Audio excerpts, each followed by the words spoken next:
Aaron, the last time you were here in 2022 was with the Packers, and since then you've been through a lot of change with the injury, with the move to New York.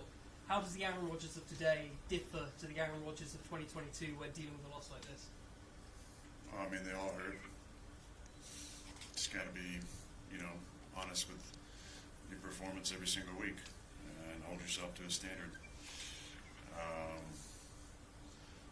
Obviously, that was below my standard. I just found out I've never thrown 2 picks in the first quarter before, so that's a first. One of us cost, obviously, 7, and the other, could cost 3. So, in a game where you lose by 6, plays like that are exponentially highlighted. So, 3 turnovers for me is definitely out of character, and I'm disappointed. Aaron, what happened on that last interception?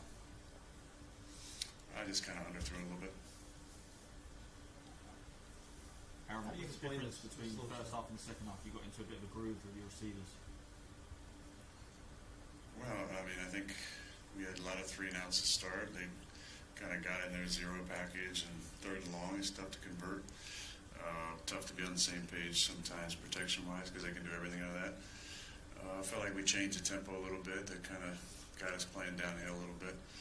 And we're getting the ball out a little bit quicker. How are you physically? Is that your question too? Yeah. I'm definitely banged up. I got my foot caught on a pile there. But just seems to be a low ankle sprain. Again, they were trying to get me in the tent, and we had a rough in the kicker, and I said, screw it, I'm going back out there. But you were clutching your knee too, or at least it looked like you were clutching the back of the leg at that point too. There was a lot of things that made some noises on the way down. Could you, other than It's true. Sorry, Rich, go ahead. on the pick 6, Yeah. could you describe what happened? They had a 7-up presentation, and we got to something that we talked about, and I peeked the backside or something to the left to see if we were hot or not, and in doing that, I totally lost sight of Van Ginkel, and he made a nice play. I think you guys had 14 total rushes today. What do you guys have to do to kind of just get that running game going and maybe spark something with the offense there? I mean, we got to figure out exactly what our best runs are based on the first 5 games now. And, we've tried to establish a run in most of these games early. And sometimes you got to switch it up and maybe throw it to establish the run. Why do you think you guys have struggled handling the blitz these last 2 weeks? I've probably had 2 on me that I should have handled better. A lot of the stuff we've seen, it's just stuff that we walk through, single pressure, replacement stuff. So we'll be real critical as we look at the film. But in general, I gotta play to the standard I know I'm capable of playing, and the rest of that stuff takes care of itself. How do you explain the slow starts? I think last week you guys had only 1 first down in the first quarter, and then today I don't think you had any. And how hard is that to overcome? Yeah, it puts our defense in the hole. They played great. They gave up 16 points to that offense. It's been ripping everybody up. Without Sauce for a decent part of the game, without MC. So credit to Brick and those boys over there. I mean, my guy B.E. came up with another big-time pick that we turned into points. So they kept us in the game, and we, kind of did just enough. But we need to be playing from the lead. So we got to start faster. We say it every week. What's the magic recipe for that? We're going to go spend some time this week trying to figure that out. Aaron, despite the loss, obviously Garrett Wilson had 13 catches, good rapport with Tyler Conklin. I think you take the pick 6 away, there was still some positives offensively. Yeah, you can't take it away, though. No. You've got the Bills next, though, and the Steelers. So what I'm getting at is, obviously they're 2 good teams in good form.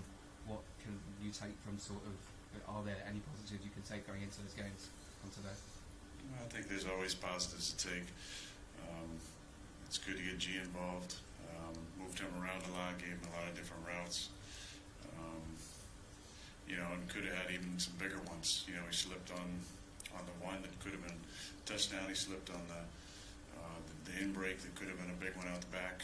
So the field, there was some conversation around the slipperiness of the field, but shoot, both teams are playing on it. We got to handle that. But the most important positive to take with us is if we stick together, because there'll be a lot of people outside the building who won't be sticking with the Jets. So we stick together. I still have a lot of confidence in this team. I think it's a team that's going to make a run. Now, whether that run starts next week, the following week, or whenever it might be, I'm confident in our guys. I'm confident in leadership, and confident we'll get this thing straightened out. Aaron, how would you assess where the offense is through 5 games? We're playing below our potential. Too many mistakes. You know, I thought until now, I think we've only had 2 turnovers, which was good because you give ourselves a chance. But we're slow starters. We're, too many mental errors, and just too many mistakes in general. That's hard to overcome. And then, for me, I got to take care of the football. You can't turn the ball over 3 times and win in this league. Couple more? Is being without Morgan Moses making a difference? I mean, I don't want to say we don't miss Morgan. He's a fantastic player, and his personality is so infectious for us. I have to look at the film, but I have a lot of confidence in Olu playing right side or left side at any point this season. The more reps he gets, the more comfortable he's going to be. We got to help him out from time to time, but you like to help it, any tackle out. But I know Morgan; he's a tough dude, and I would guess he's going to try and play this next week. Aaron, before the game, I spoke to Minnesota Vikings legend Jake Reed, and he said the most intimidating thing about playing the New York Jets is Aaron Rodgers. So I wondered, what's it like for you to get respect from a legend like this and be the sort of person that puts fear into that? Well, I've had a lot of wins over the years against the Vikings, so they know me well. Now, it's not the same record that, maybe against Chicago. They probably hate me a little worse. But there's been some great battles over the years. I saw another legend that I played against, Jared Allen. First time we played against him, he sacked me 5 times. A couple of those times, I didn't have a chance. It was so damn loud, the old Metrodome. So I've enjoyed the battles over the years. Unless we both get to the Super Bowl, the way the schedule is laid out, I'm not sure there's going to be another one. So it's been good battles over the years. I have a lot of respect for that team. Some of those guys, I guess there's less now, but Harrison Smith, I played against him since his rookie year in 2012, I believe. A lot of respect for him. A lot of great battles over the years, and thankful for the rivalry, although it's not as big of a rivalry as Green Bay, Chicago. Thanks, everyone. All right, in terms of the surface, you said a few players said it was slippery. How did you find it? I don't run as fast as those guys, so it wasn't slippery for me. Thanks, everybody.